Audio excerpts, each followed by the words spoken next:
नमस्कार, मैं हूं डॉक्टर पार्थ और आज मैं आपको लेकर के आया हूं जैन धर्म के चौथे तीर्थंकर भगवान अभिनंदन नाथ के यहाँ। जी हाँ, अगर हम बात करें कि जैन धर्म क्या है, तो जैन धर्म इस पृथ्वी पर शांति का सबसे बड़ा धर्म है।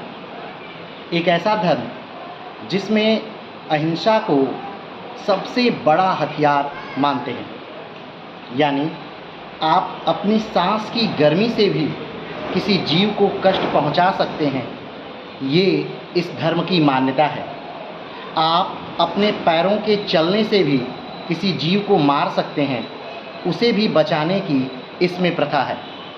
आप अपने खेती के यंत्रों के द्वारा जीवों को मार सकते हैं और किस प्रकार से आप उन्हें बचा सकते हैं, इसमें वो भी विधा है। तो इस पृथ्वी का अगर कहा जाए कि सबसे शांतिपूर्ण धर्म, तो वो जैन धर्म है। वैसे तो जैन धर्म का प्रारंभ जो है वो ऋषभदेव से माना जाता है। ऋषभदेव 24 तीर्थंकरों में सबसे पहले तीर्थंकर थे और आज हम जिस क्षेत्र में खड़े हैं इसे अयोध्या के नाम से जाना जाता है। अयोध्या एक ऐसी नगरी जिसका अर्थ होता है कि जिसे जीता ना गया हो, उसे अयोध्या के नाम से जानते हैं।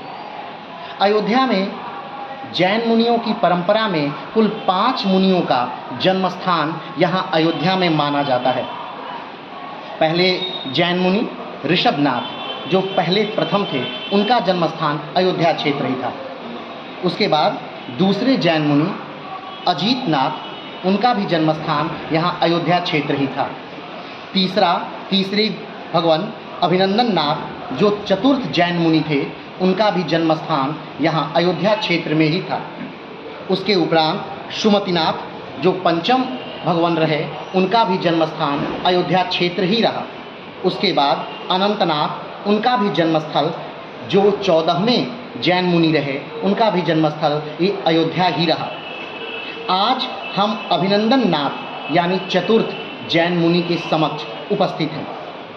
अगर हम बात करें कि इनका जन्म कब हुआ था, तो माना जाता है कि आज से लगभग 10,000 साल पहले इनका जन्म हुआ था। अगर हम बात करें कि जैन धर्म या जैन मुनि कितने प्राचीन हैं, तो इससे आप बस अनुमान लगा सकते हैं कि इस पृथ्वी की पहली जो लिखित पुस्तक है वो ऋग्वेद माना जाता है, यानी हिंदू धर्म का सबसे प्राचीन वेद, जिसे ऋग्वेद के नाम से जाना जाता है। और ऋग्वेद में कुल 22 जैन मुनियों के बारे में बात की गई है और जिनमें से अभिनंदन नाथ भी हैं। यानी आप समझ सकते हैं कि पृथ्वी पर जो पहली रचना लिखी गई यानी ऋग्वेद, उसमें भी जैन मुनियों के बारे में विस्तार से बताया जाता है। वैसे तो आप अयोध्या जानते होंगे भगवान श्री राम के जन्म स्थान के रूप में, लेकिन अयोध्या जाना जाता है इन जैन ऋषियों के या जैन भगवानों के जन्म स्थान के रूप में भी। अगर हम बात करें कि ये किस वंश में हुए, तो इनका जो वंश था वो इक्ष्वाकु वंश था। इक्ष्वाकु वंश इस पृथ्वी का सबसे प्राचीन वंशों में से एक माना जाता है। अगर आप कहें कि क्यों, तो माना जाता है कि इस पृथ्वी की जो उत्पत्ति हुई वो मनु और शत्रुपा के अनुसार हुई और मनु ने ही इस शहर की नींव रखी थी। यानी इस पृथ्वी का पहले मनुष्य ने इस पृथ्वी की नींव रखी और उन्हीं के द्वारा जिस वंश का प्रारंभ हुआ वही इक्ष्वाकु वंश है। कहा जाता है कि उसी इक्ष्वाकु वंश से दशरथ पुत्र राम भी पैदा हुए थे और उसी इक्ष्वाकु वंश के चतुर्थ गुरु अभिनंदन नाथ भी थे। अगर हम बात करें इनके पिता के बारे में, तो इनके पिता जो थे एक राजा थे और जैसा कि एक नियम था कि उत्तराधिकार अपने बच्चे को दे दिया जाता है, इनको भी उत्तराधिकार मिला, राज्य मिला, लेकिन कुछ समय बाद इन्होंने अपना राज्य त्याग दिया और दिगंबर हुए। दिगंबर का अर्थ यानी जो वस्त्र धारण नहीं करता, जिसका वस्त्र जो है वो साक्षात सिर्फ अंबर ही हो यानी आकाश ही हो, वही दिगंबर है। तब आप सोचेंगे कि फिर जैन परंपरा में वस्त्र कैसे आ गए। तो कहा जाता है कि एक चंद्रगुप्त का समय था जब भद्रबाहु और स्थूलबाहु दो लोग मगध की तरफ गए थे। मगध में भीषण अकाल पड़ा। भद्रबाहु अपने शिष्यों के साथ कर्नाटक के श्रवणबेलगोला की तरफ चले गए। जब 12 वर्षों के बाद अकाल बीता तो भद्रबाहु वापस आए, लेकिन उन्होंने देखा कि स्थूलभद्र ने जैन परंपरा को लगभग मगध में बदल डाला था। यहाँ पर अब श्वेत वस्त्र पहनते थे। जो श्वेत वस्त्र पहनने लगे उन्हें श्वेतांबर, और जो नग्न अवस्था में रहे जिन्होंने अंबर को ही अपना वस्त्र माना वो दिगंबर के रूप में आज भी जाने जाते हैं। अगर हम बात करें इनकी माता के बारे में तो इनकी माता जो थी वो सिद्धार्था देवी थी।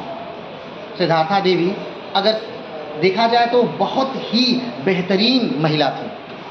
उन्हीं के द्वारा यानी उन्हीं के अच्छे कर्मों से इन्होंने भगवान का रूप कहीं न कहीं ग्रहण किया अभिनंदन नाथ ने।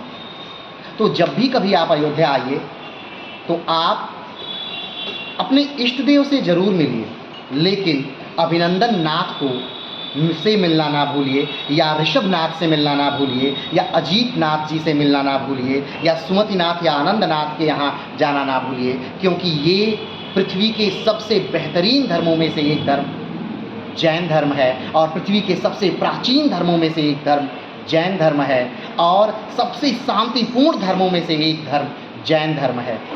अगर हम एक शब्द में बात करें तो ऋषभ देव से प्रारंभ हो करके 24वें तीर्थंकर महावीर स्वामी तक ये निर्बाध रूप से चलता रहा।